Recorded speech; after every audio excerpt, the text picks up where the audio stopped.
The Tennessee Massacre of 1933. The deaf preacher, who killed 13 deputies after they crucified his son on a barn door. The bloodiest act of vengeance in Tennessee mountain history and the most devastating campaign of retribution the Great Smoky Highlands had ever witnessed from a man of God who could not hear the cries of his dying son. This is the true story of preacher Ezra Stone. Our story begins in the rugged mountain section of Cocke County, Tennessee, in the shadow of the Great Smoky Mountains, known throughout the region as one of the most isolated and fiercely independent corners of the state. The mountains rise here in ancient folds of rock and forest, their hollows sheltering families who had carved lives from wilderness and who had defended those lives against all who threatened them. The people who settled these mountains came seeking freedom from interference, and their descendants maintained that spirit through decades of conflict with authorities, who never understood that these hills had their own laws, their own justice, their own relationship with the God they worshipped in their own way. You see, in Cocke County in 1933, the bonds between father and son were sacred, but the bond between a preacher and his only child was something more, something that the mountain people recognized as touching the divine itself. A minister who had devoted his life to serving God, who had overcome the handicap of deafness to bring the word to communities that might otherwise have gone without.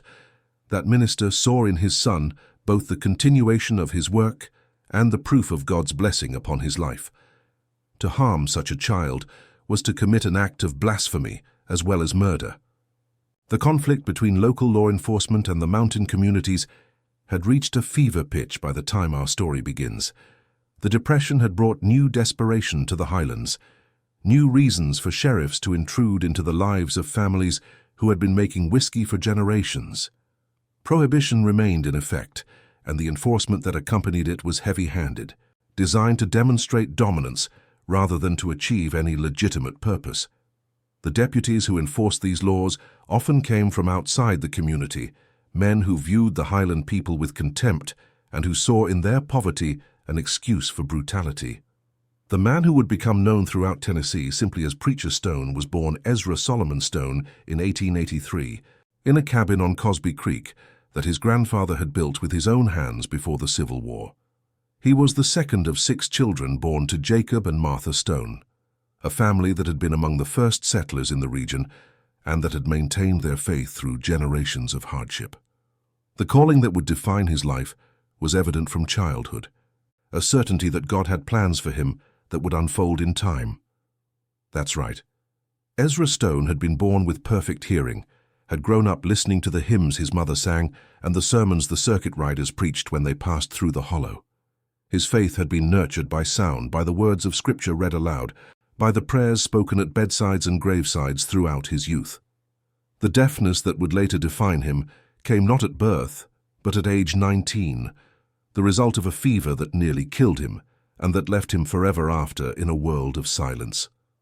The loss of hearing was devastating for a young man who had felt called to preach, who had believed that his voice would be his instrument for serving God. For months after the fever passed, Ezra struggled with despair, wondered why God had taken from him the very capacity he needed to fulfill his calling. The silence that surrounded him seemed like punishment, like abandonment, like proof that his faith had been misplaced. But the mountain people had their own understanding of such trials, viewed them not as punishments, but as tests, as opportunities to demonstrate faith that transcended ordinary limitations. The community that surrounded Ezra refused to let him surrender to despair, encouraged him to find new ways of fulfilling the calling that they believed God had genuinely placed upon his life. A preacher who could not hear might seem like a contradiction, but faith found a way. Ezra learned to read lips with remarkable skill, developed an ability to understand speech by watching faces that most hearing people could not match. He learned to modulate his own voice by feeling the vibrations in his throat and chest, by watching the reactions of those who listened, by practicing until his words came clear despite his inability to hear them.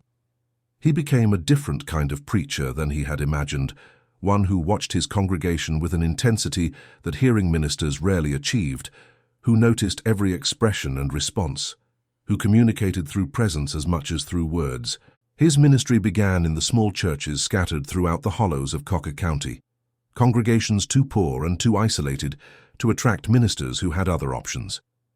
He traveled on foot and on muleback, reaching communities that had not heard preaching in months or years, bringing the word to people who were hungry for spiritual nourishment.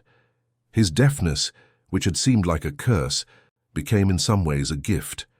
He listened with his eyes in ways that hearing people rarely did, saw the suffering and need that others missed, understood his flock through observation rather than mere conversation. The reputation he built over the years was remarkable given his disability. Other ministers relied on hearing confessions, on listening to the troubles that parishioners brought to them. Ezra could not hear such confessions in the traditional way, but he developed alternative methods that proved equally effective. He would sit with those who were troubled, watch their faces as they spoke, read their emotions in expressions and gestures that told him everything he needed to know. His sermons were delivered in a voice that he could not hear, but that his congregation assured him was clear and powerful. He felt the vibrations in his chest and throat, adjusted his delivery based on the reactions he saw in the faces before him, developed a preaching style that was visual as much as verbal. He moved through the sanctuary as he spoke, made eye contact with individual members, created a sense of intimate connection that hearing ministers often failed to achieve. The theological content of his preaching was shaped by his disability in ways he may not have fully recognized. He spoke often of the God who sees all, who notices every sparrow that falls, who pays attention to those whom the world overlooks. His emphasis on divine observation reflected his own experience of understanding through watching, of knowing, through seeing what others might hear but not notice. His marriage to a woman named Sarah Hensley in 1908 had been a blessing that completed his life in ways he had not anticipated. Sarah was a schoolteacher's daughter who had learned to sign as a child, who could communicate with Ezra in ways that speech alone could not achieve. She became his ears in situations where lip reading was impossible, his partner in ministry as well as in life. The love between them was evident to everyone who saw them together, a bond that transcended the silence that might have isolated a lesser man. The children they had hoped for came slowly and with difficulty. Sarah suffered multiple miscarriages in the years following their marriage, losses that tested their faith but did not break it. When their son was finally born in 1919, after 11 years of marriage and countless prayers, they named him Samuel, after the prophet who had heard God's voice calling in the night. Samuel was their miracle, their answered prayer, the child they had almost stopped believing would come. By 1933, Samuel Stone was 14 years old, a boy who had grown up in his father's shadow, who had learned to sign before he learned to speak, who served as his father's interpreter in situations where lip reading was insufficient. He was bright and capable, showed signs of the same calling that had defined his father's life, was already helping with services in ways that suggested he would continue the ministry when Ezra could no longer serve. The bond between father and son was deepened by their shared work, by the communication that flowed between them in signs that others could not read. Ezra was 50 years old that year, his hair gone grey, his face weathered by decades of mountain travel, his eyes still holding the intensity that his deafness had developed.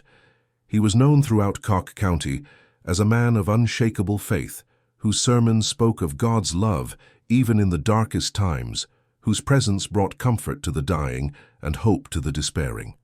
Nothing about him suggested the capacity for violence that would later make his name infamous throughout the state. Now, to understand what happened in the fall of 1933, you need to understand the particular circumstances that had made the Stone family targets for the county sheriff's attention.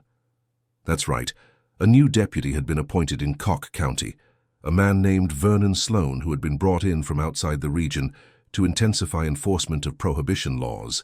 Sloan was 35 years old, a veteran whose experience had left him with a taste for violence and a contempt for the mountain people that bordered on hatred. Deputy Sloan had heard rumors that some of the mountain churches were being used to store and distribute moonshine, that the preachers who served these communities were complicit in the illegal trade. The rumors were partly true. Some ministers did look the other way when their congregations made whiskey, understanding that the trade was essential to survival in communities where cash was almost non-existent. But Preacher Stone was not among them. His opposition to alcohol was genuine, his sermons against drunkenness sincere. He had nothing to do with the moonshine trade. But Sloan did not care about truth. He cared about making examples, about demonstrating that no one in the mountains was beyond his reach, about crushing any institution that might serve as a center of resistance to his authority. A deaf preacher seemed like an easy target, someone who could not defend himself effectively, whose congregation was too poor and too scattered to offer meaningful protection. Sloan decided to make an example of Ezra Stone. The opportunity came on a morning in late October when Sloan learned that Preacher Stone would be away from home conducting a funeral service in a distant hollow. 13 deputies accompanied Sloan to the Stone homestead, a force far larger than any legitimate investigation would have required. They found only Samuel at home. The 14-year-old boy left to tend the farm, while his father performed his ministerial duties, and that's when the nightmare began to unfold. You see, the morning of October 23, 1933, had started like any other fall day on Cosby Creek. Ezra had left before dawn to reach the funeral service, leaving Samuel to manage the chores and watch over his mother, who had been feeling unwell. Sarah had gone to rest in the cabin while Samuel worked in the barn, unaware that anything was wrong until the sound of horses announced the arrival of the deputies. The deputies surrounded the property, searched the barn and cabin for evidence of moonshining that did not exist, became increasingly frustrated when their search yielded nothing. Deputy Sloan, who had expected to find enough evidence to justify arresting Preacher Stone, was enraged by the failure. He decided that the absence of evidence proved only that it had been hidden, that the preacher's son must know where the whiskey was concealed. Samuel knew nothing about any whiskey because there was no whiskey to know about.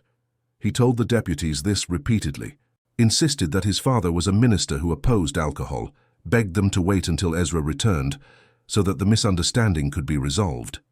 His protests only enraged Sloan further, convinced that the boy was lying to protect his father, determined to extract a confession regardless of the truth. What happened next would be remembered in Cock County for generations as the most horrific act ever committed by local law enforcement, a crime so terrible that even those who had no love for preachers or their families were devastated. Deputy Sloan decided that the boy needed to be taught a lesson, that his refusal to confess required punishment that would serve as a warning to others. He ordered his deputies to nail Samuel to the barn door. The deputies hesitated at first, understood that what they were being asked to do crossed a line that should never be crossed. But Sloan insisted, threatened those who refused with consequences they feared, and one by one they complied. They seized Samuel, dragged him to the barn door, spread his arms against the weathered wood.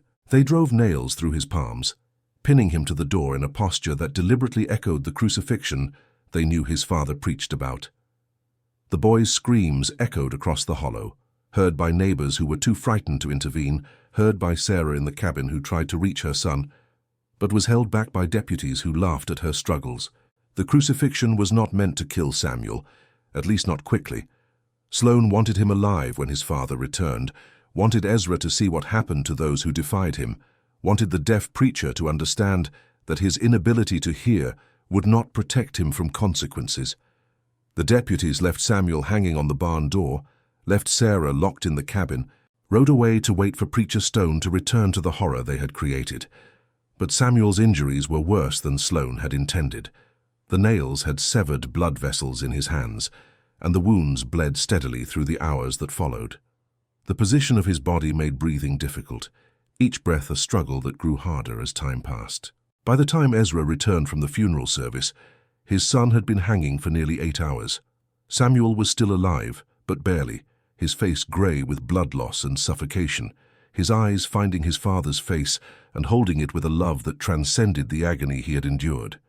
Ezra saw his son from the road, saw the figure spread against the barn door, understood in an instant what had been done. He ran to Samuel, tried to remove the nails with hands that shook too violently to grip, finally pried his son from the door using tools from the barn. Samuel died in his father's arms moments after being taken down, his last words signed rather than spoken, a message of love and faith that Ezra would carry with him for the rest of his life.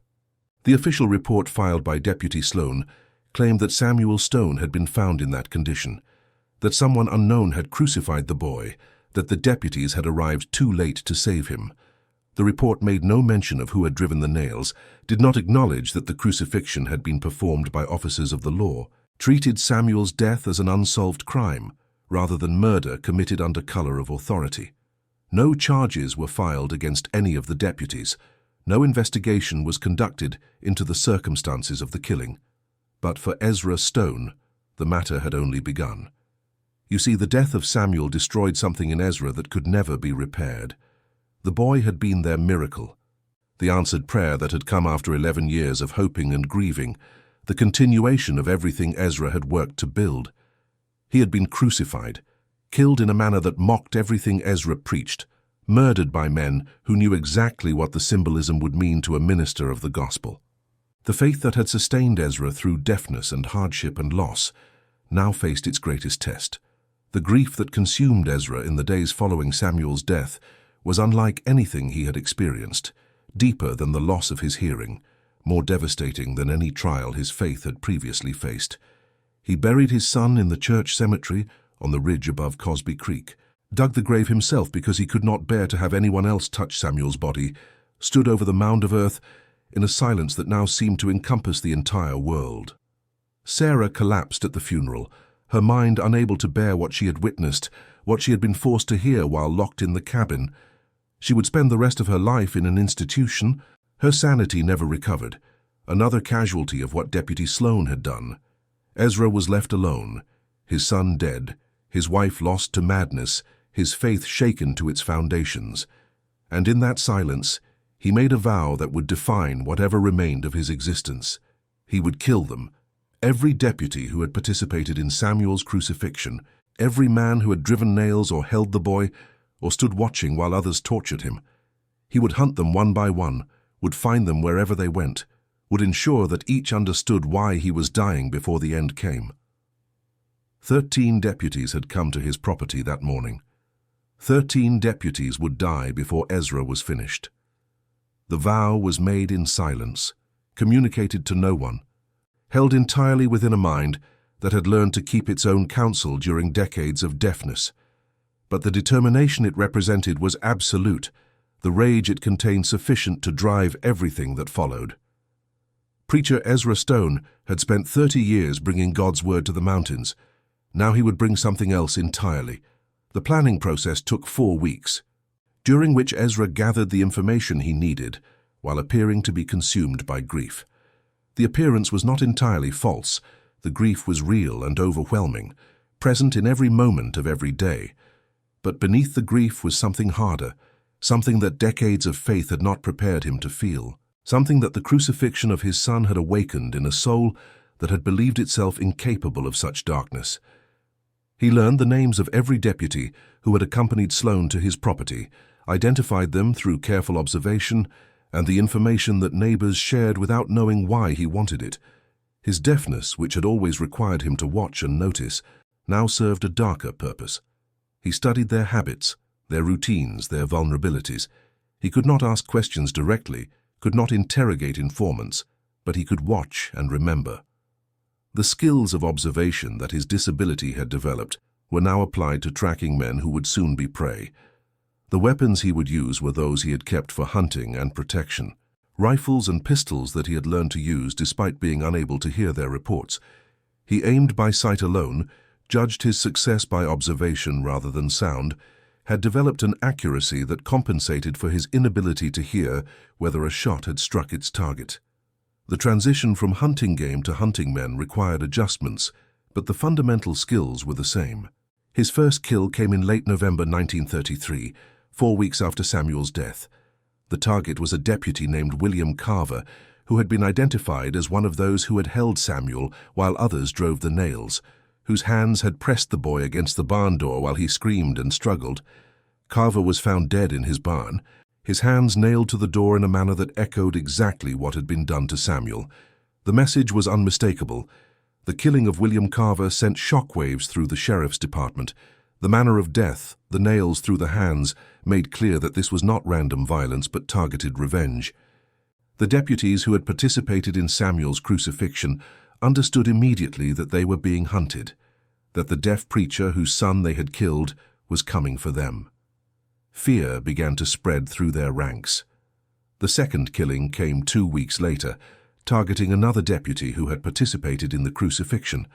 This man, named Thomas Mitchell, was found in similar circumstances, his hands nailed to wooden beams in his own barn, left to experience something of what Samuel had experienced before death came. The pattern was unmistakable now. The killer was recreating the crucifixion that had been inflicted upon his son, ensuring that each victim experienced something of what Samuel had experienced. The third and fourth killings came in quick succession in December 1933, demonstrating that Ezra's campaign was accelerating. Both victims were deputies from the Sloan force, both killed in circumstances that involved nails and wooden beams and the recreation of crucifixion. The sheriff's department began to realize that they faced something unprecedented, a killer who was systematically hunting those who had participated in Samuel's death and who was turning their own cruelty back upon them. That's right. Ezra continued his campaign through the winter of 1933-1934, striking with a precision that kept his enemies constantly off balance. The fifth deputy died in late December, found in an abandoned church with his hands nailed to a wooden cross that Ezra had constructed specifically for the purpose. The symbolism was devastating. The deputy had been crucified in a house of God by a minister who had spent his life preaching against such violence. The church had been one where Ezra himself had preached years before, and the choice of location sent a message that everyone understood. The sixth was discovered in early January, his body arranged in the posture of crucifixion, though the method of death had been different, shot after being positioned to remind everyone of what had been done to Samuel. This deputy had been among those who had held Sarah back while she tried to reach her son, had laughed at her struggles while Samuel screamed. Ezra ensured that his death, while quicker than some, carried the same symbolic weight. The seventh and eighth died in late January, killed on the same night in attacks that demonstrated coordination no one expected from a single killer working alone. Ezra had found allies among those who had loved Samuel, who had been horrified by his death, who were willing to participate in vengeance. His nephews, young men who had grown up alongside Samuel, helped with operations that required multiple people, ensuring that no deputy could feel safe regardless of precautions taken. The psychological impact on the surviving deputies was devastating.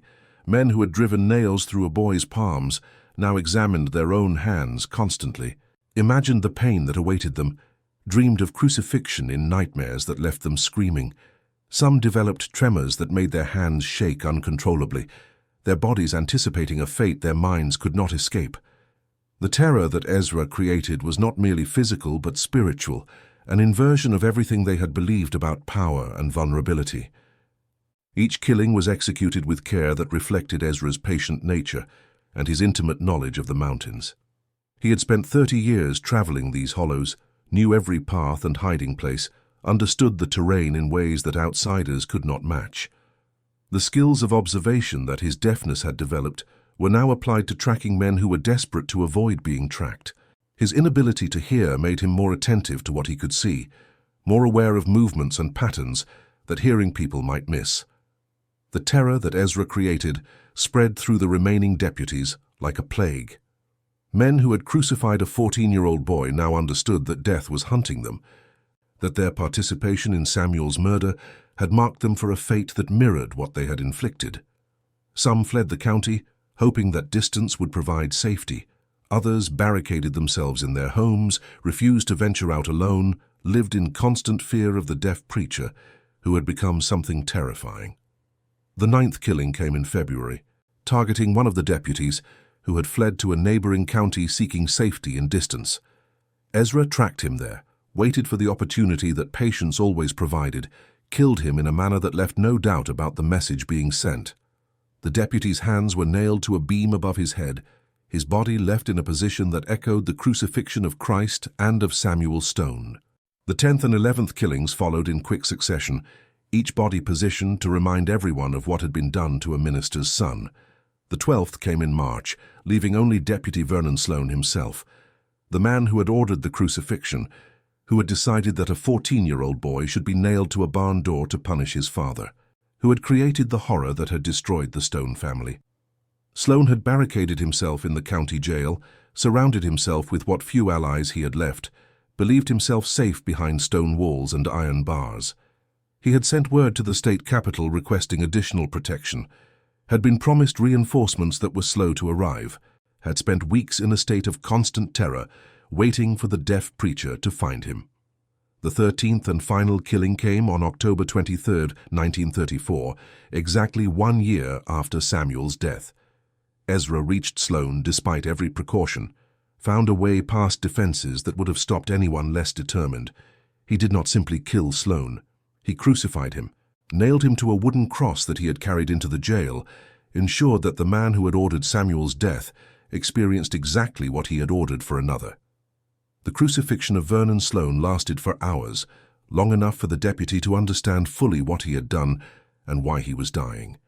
Ezra watched without speaking, without hearing the screams and pleas that filled the jail, communicating through signs that Sloan could not understand, but that expressed everything that needed to be said. When death finally came, it was almost a mercy, a release from suffering that Ezra had calibrated to match what his son had endured. And then, as suddenly as it had begun, the killing stopped.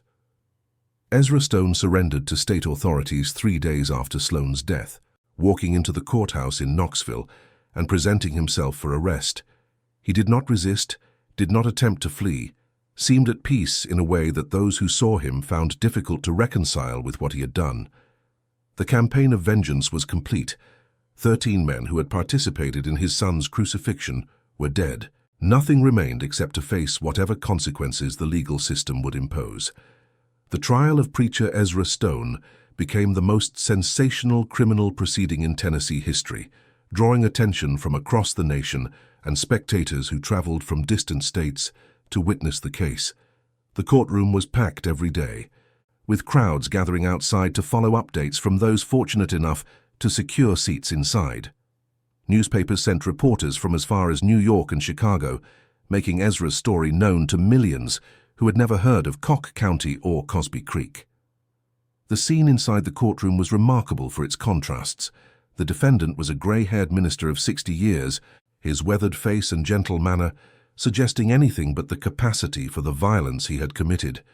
He sat quietly through testimony that described his killings in graphic detail, watched the lips of witnesses with the intensity that his deafness required, maintained a composure that some found saintly and others found chilling. An interpreter translated the proceedings into sign language, allowing Ezra to follow testimony that he could not hear and to communicate with his attorney in ways that speech could not provide.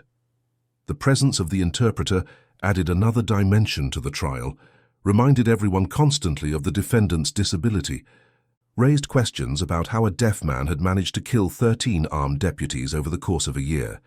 The spectators included journalists from across the nation, curious observers who had traveled hundreds of miles, and ministers from throughout the region who filled the galleries in support of one of their own.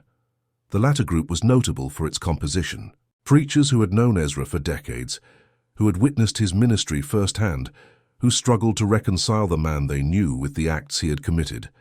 The prosecution presented its case methodically, connecting Ezra to the deaths through evidence that demonstrated planning and determination. They called witnesses who had seen him near crime scenes, who had observed him watching potential victims, who had noticed a deaf man where no such man should have been. They built a technical case that was impressive in its scope, and that left no doubt about Ezra's guilt. The prosecutor, a state attorney named Charles Morrison, understood the difficulty of his position. He could not afford to appear sympathetic to a defendant who had killed 13 men, but he also could not entirely ignore the circumstances that had driven Ezra to action. His strategy focused on the killings themselves, on their calculated nature, on the extended torture that some victims had endured. He argued that whatever grievance Ezra had suffered, it did not justify the systematic execution of men who had families of their own. But the trial became something more than a murder prosecution. The defense, led by a lawyer named William Patterson, who had taken the case because he believed that justice required the full story be told, used the proceedings to put Deputy Sloan and his men on trial. He called witnesses who testified to the circumstances of Samuel's death, to the crucifixion on the barn door, to the hours of suffering that had preceded the boy's death. The testimony about Samuel's crucifixion shocked the courtroom and the nation. Witnesses described the nails being driven through the boy's palms, described his screams that had echoed across the hollow, described his mother locked in the cabin and forced to listen while her son died. They described the deliberate mockery of Christ's crucifixion, the knowledge that this was being done to a preacher's son, the cruelty that had no purpose except to inflict maximum suffering on a family that had done nothing wrong. Sarah Stone's condition was entered into evidence. The testimony of doctors, who described a woman whose mind had been destroyed by what she had witnessed and heard. The image of a mother locked in a cabin, listening to her only son being crucified, unable to help, became one of the most devastating elements of the trial. Some jurors wept openly as this testimony was presented. Photographs of the barn door were shown, the wood stained dark, where Samuel's blood had soaked into it, the holes where the nails had been driven still visible. The physical evidence made visceral what words could only approximate, showed the reality of what had been done to a 14-year-old boy, whose only crime had been being the son of a man that Deputy Sloan wanted to punish. The defense attorney's closing argument focused not on denying what Ezra had done, but on explaining why he had done it. He described a minister whose only son had been crucified by deputies who faced no consequences for their actions, whose wife had been driven mad by what she witnessed, whose attempts to seek justice through legal channels had been blocked by the same system that protected the killers. He concluded by asking the jury to consider what the crucifixion meant to a man who had spent his life preaching about Christ's sacrifice, what it meant to find his own son nailed to a barn door in deliberate mockery of the faith that had sustained him through decades of disability. The killing of Samuel, he argued, had been designed to destroy Ezra's faith, to break him in ways that his deafness never had. The revenge that followed was the response of a man who had been pushed beyond what any human being should be expected to endure. The jury deliberated for 11 days, the longest deliberation in Tennessee legal history, suggesting that the decision was far from straightforward. When they finally returned, their verdict reflected the complexity of the case and the community's sympathy for a minister who had lost everything, guilty of voluntary manslaughter on 13 counts, with a recommendation for the minimum possible sentence. The verdict was a repudiation of the system that had crucified Samuel Stone and had protected those responsible.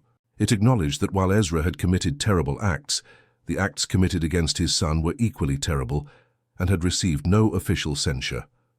The judge, a man named Robert Harrison, who had struggled visibly with the case throughout, sentenced Ezra to 13 concurrent terms of 3 years each, with eligibility for parole after 2 years. Ezra Stone served 26 months at the Tennessee State Prison before being released on parole in the winter of 1937. He was 54 years old, had spent the years since Samuel's death either hunting the men who had killed his son or serving time for that hunting. He returned to Cock County, to the mountains he had served as a minister for 30 years, to a world that had been transformed by tragedy. He never preached again. The faith that had sustained him through deafness and hardship had not survived the crucifixion of his son, or perhaps had been transformed into something that could no longer find expression in sermons and prayers.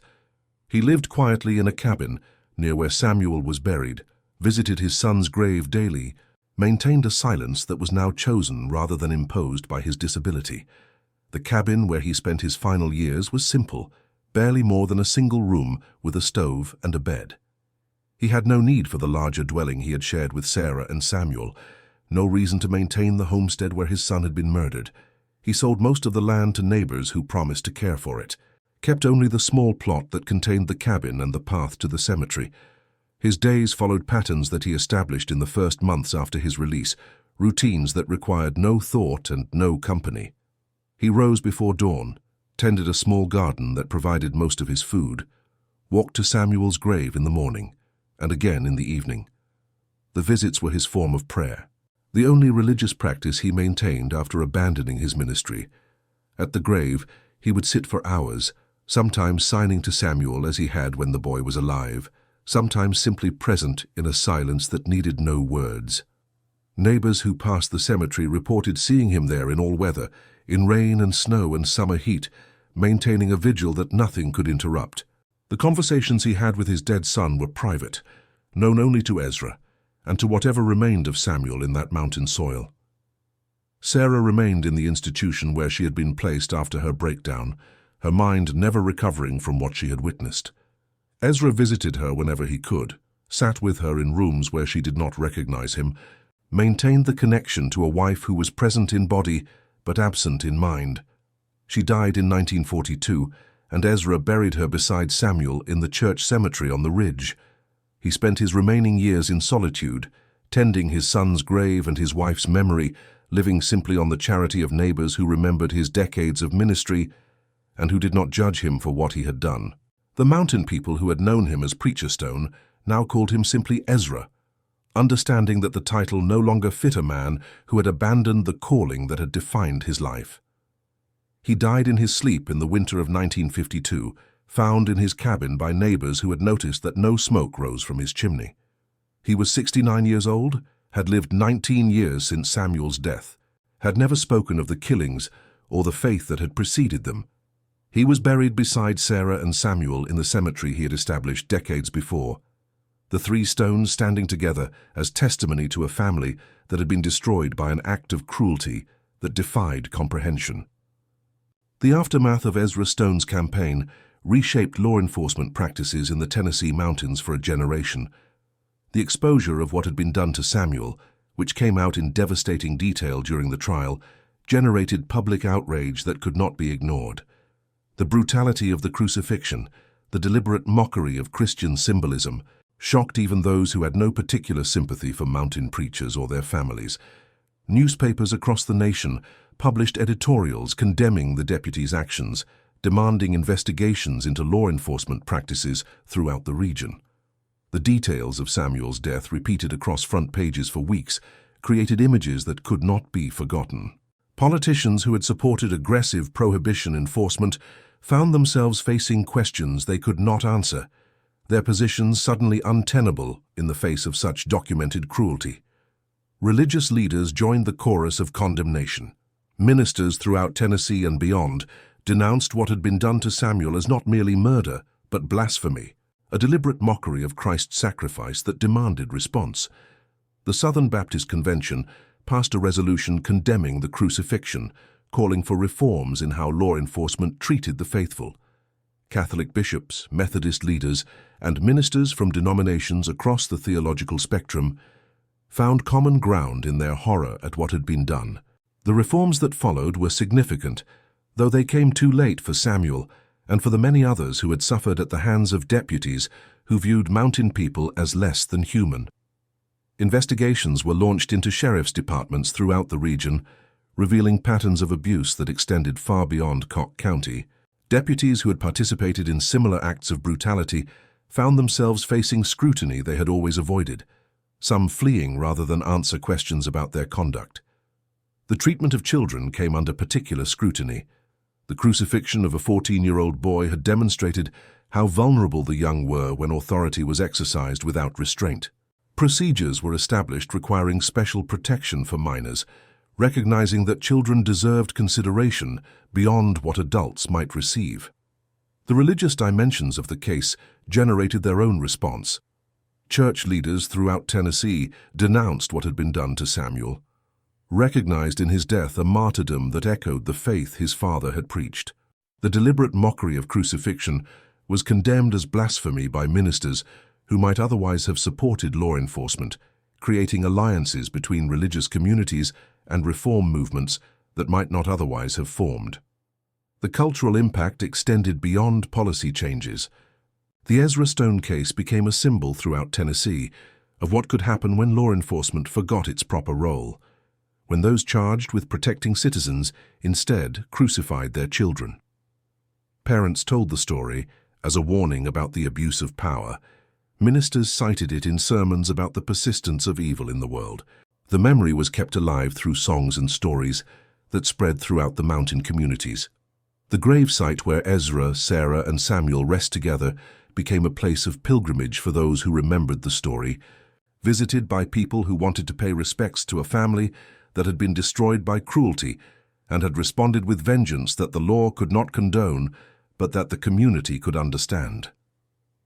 The 3 stones stand in a row, simple markers bearing only names and dates, no epitaphs to summarize lives that defied simple summary. The songs that emerged from the Preacher Stone story varied widely in their approach and message. Some were straightforward ballads that recounted the events in chronological order, from the crucifixion through the campaign to the trial. These songs celebrated his determination, described his killings in terms that bordered on admiration, portrayed him as a father whose love had been transformed by tragedy into something terrible and holy. The first songs appeared within months of the trial's conclusion, composed by local musicians who understood the power of the narrative. These early ballads spread through the mountain communities by word of mouth, learned by one family and carried to the next, modified and embellished as they traveled. The songs served multiple purposes: entertainment, moral instruction, and preservation of a history that official records might have preferred to forget. One popular ballad described the crucifixion of Samuel Stone, painting a vivid picture of a boy nailed to a barn door, while his mother listened helplessly. The song captured the horror of those hours, the blood flowing from pierced palms, the struggle for breath that grew harder as time passed, the deliberate mockery of the crucifixion that Samuel's father preached about every Sunday. It portrayed Ezra's arrival, too late to save his son, the moment when Samuel died in his arms, the transformation that followed. The melody was haunting and memorable, built on traditional hymn patterns that gave the violent lyrics an unsettling sacred quality. Musicians reported that audiences would weep openly during certain verses, that the song created a silence after its conclusion that seemed to honor both the victim and the avenger. The verses describing the barn door became iconic, repeated in countless retellings. They captured the nails being driven by men who knew exactly what they were doing, the screams that echoed across the hollow, the mother locked in the cabin and forced to listen. They described the sign that was reportedly hung above Samuel's body, words that mocked the faith his father represented. The image became a symbol of what happened when power was exercised without conscience. Another song told the story from the deputies' perspective, describing their growing terror as their colleagues died one by one around them, each crucified in a manner that echoed what they had done to Samuel.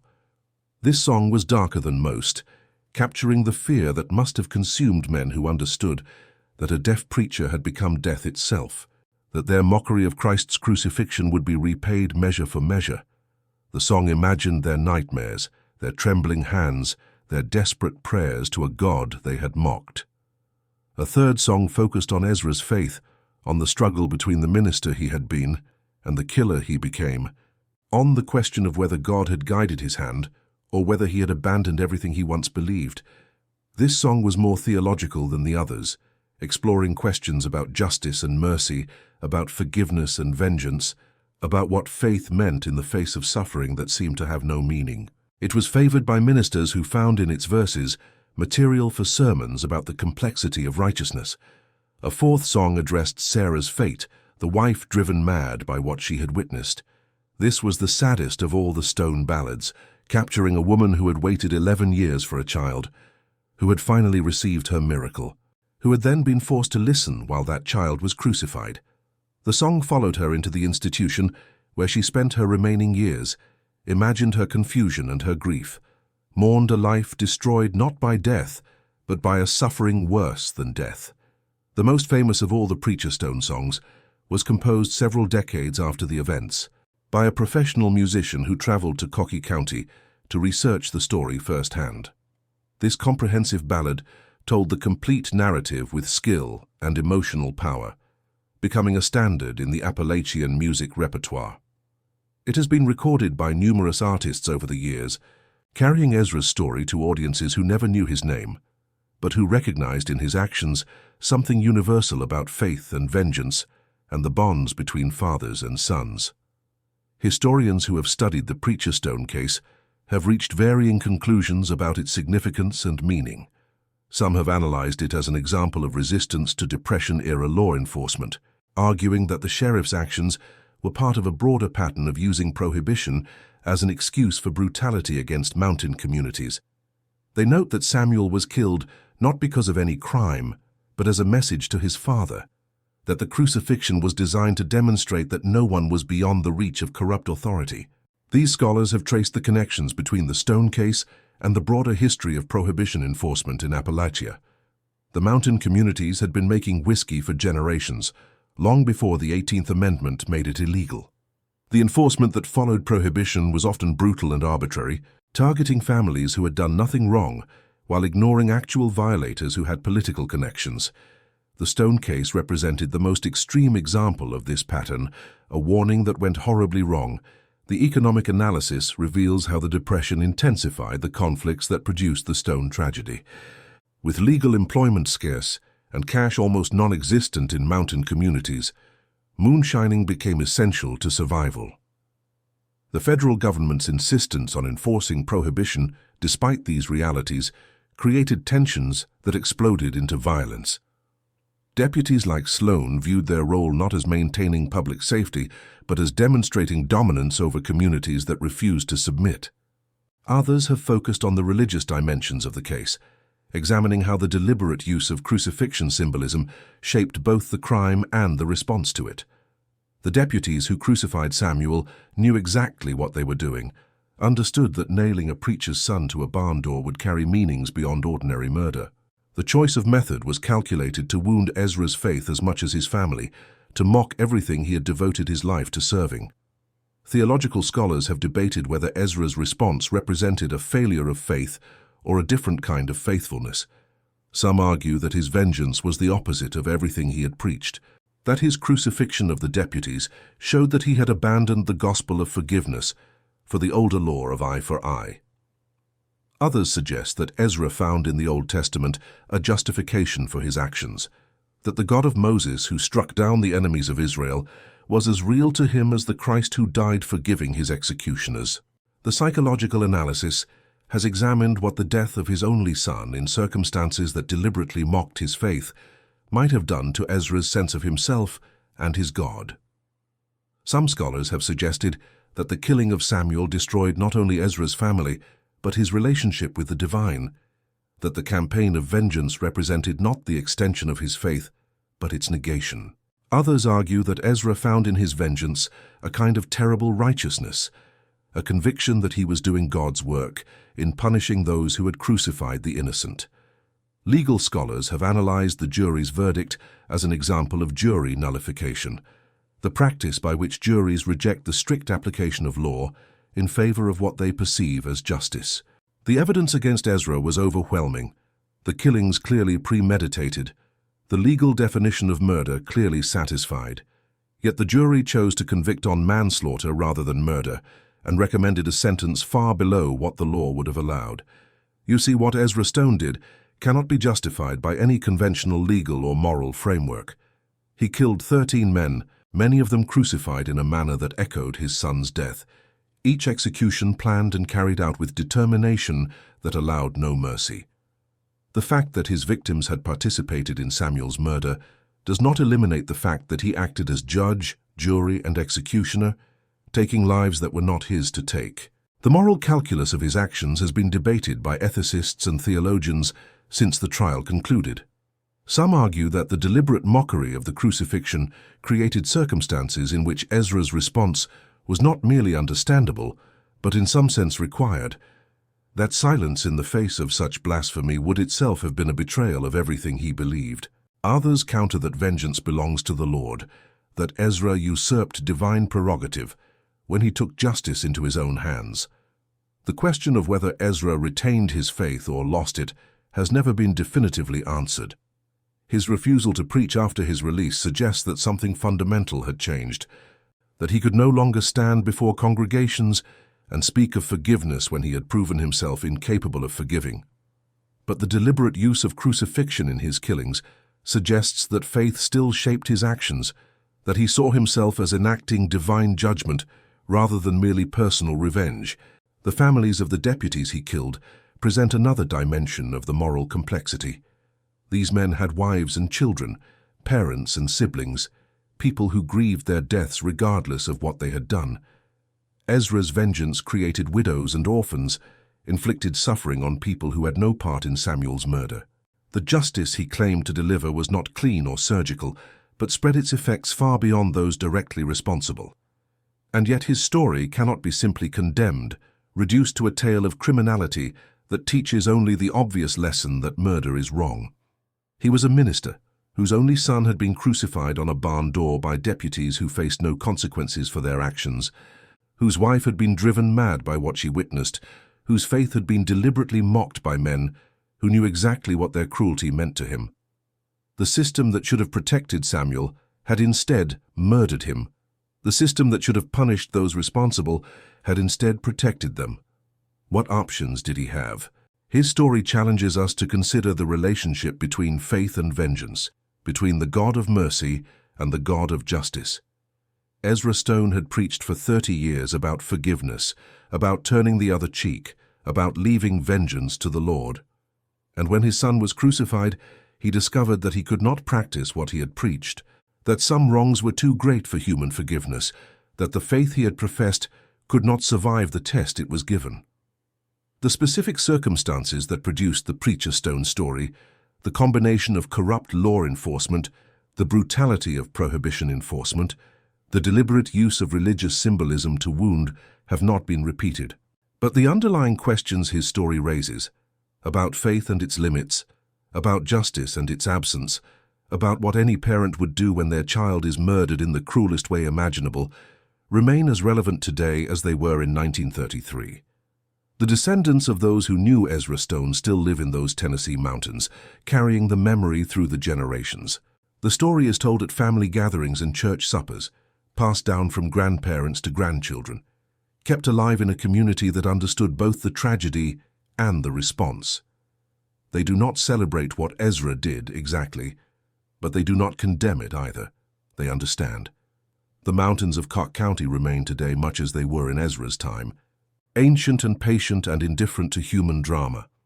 The hollow where Samuel was crucified still holds the memory of what happened there. The barn long since collapsed, but the story preserved in the minds of those who live nearby. The church where Ezra preached still stands, served now by ministers who know the history and who sometimes preach about it, drawing lessons that vary depending on who is speaking and who is listening. The story of Preacher Stone endures because it speaks to something fundamental in the human experience. It is the story of faith and what happens when faith is tested beyond endurance. It is the story of love between father and son, of the bond that forms when a child is long awaited and finally granted, of the devastation that follows when that child is taken in the cruelest way imaginable. It is the story of vengeance and its aftermath, of what remains when the killing is done and the grief has not diminished. What about you, my friend? Would you make that journey to stand where Ezra stood, to see the cemetery where he and Sarah and Samuel rest together, to walk the hollow where a boy was crucified and a preacher lost his faith? Would you breathe the mountain air, feel the wind that has blown through these ridges for millennia, sense the presence of history that lingers in certain places? The journey is not easy. The roads are narrow and winding, and the cemetery is difficult to find without a guide who knows the way. But those who make the effort say it is worth it, that standing in that place brings something into focus that cannot be captured in words or photographs. The drive from Knoxville takes most of a day, winding through mountains that seem to rise higher with each passing mile. The paved roads give way to gravel, and the gravel gives way to dirt tracks that require careful navigation. Modern vehicles struggle on terrain that horses once crossed easily, and the final miles must often be covered on foot, following paths that only the local people know. The people who live in the surrounding hollows still know the Stone story, still speak of Ezra and Samuel when strangers ask about the history of the region. They will point the way to the cemetery, will share their own memories or the memories their grandparents passed down, will help visitors understand the context that makes the story comprehensible. They do not judge Ezra for what he did, do not condemn him as a murderer, see in his actions the response of a father who had been pushed beyond what any human being should be expected to endure. The cemetery sits on a ridge above Cosby Creek, sheltered by trees that have grown tall in the decades since the last burial there. The church that Ezra served still stands nearby, its white steeple visible from the graves where the Stone family rests. The 3 stones stand in a row, simple markers bearing only names and dates, no epitaphs to summarize lives that defied simple summary. Standing at those graves, looking out over the mountains that Ezra served for 30 years, one can almost feel the presence of those who rest there. They are gone, of course, have been gone for decades now, but what passed between them remains, preserved in memory and song and story. The questions they force us to ask about faith and vengeance, about love and loss, about what any parent would do when their child is taken in the cruelest way imaginable, have no easy answers. The barn where Samuel was crucified is long gone, collapsed decades ago and reclaimed by the forest that surrounds all abandoned structures in these mountains.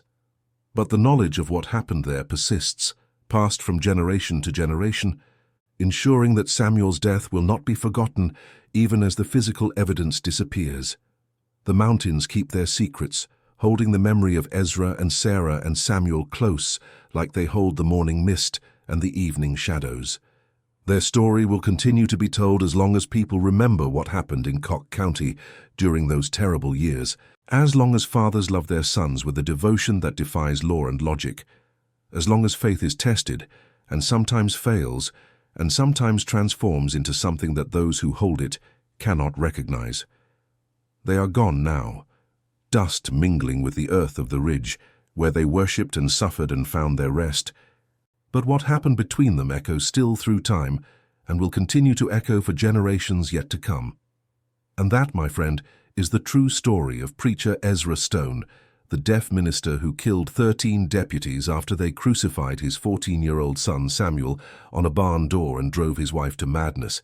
Each deputy killed in a manner that deliberately echoed the crucifixion of Christ and of Samuel, the campaign continuing for 1 year until everyone responsible had experienced something of what it felt like to have their flesh pierced by nails, driven by men who were supposed to protect them. A story of faith and devastating loss, of silence and eloquent action, of justice found where the law would not provide it, and of a preacher who discovered that the God of mercy was also the God of vengeance. The story speaks to questions that have no comfortable answers, questions about the nature of faith and the limits of what any parent should be expected to endure. Ezra Stone killed 13 men, committed acts that the law must condemn regardless of the circumstances that drove them. But he acted from a place of profound violation, from a wound to his faith and his family that no human being should have to suffer. The mountain communities that knew his story and protected him during his campaign understood something that the official world could not comprehend. They understood that Samuel's death was an assault on everything they believed, that the crucifixion of a preacher's son was blasphemy that demanded response. They understood that Ezra's vengeance was not merely personal, but communal, a defense of the faith they all shared against those who would mock it with acts of deliberate cruelty. The descendants of those communities still carry the memory, still tell the story to children who will never know the principles but who will recognize in the narrative something true about faith and its limits, about love and loss, about the terrible things that can happen when the sacred is violated and no official remedy exists. The mountains remember Ezra and Sarah and Samuel, hold their story close like they hold the morning mist and the evening shadows. A story of a preacher who could not hear but who spoke through his actions, who spent 30 years bringing God's word to the mountains and then spent 1 year bringing something else entirely. The mountains remember, and through them, through the songs and stories that continue to be sung and told across these ancient Appalachian lands, so do we all now and forever, as long as memory endures, and people gather to hear tales of faith tested and vengeance delivered, and the terrible cost of cruelty that mocks the sacred.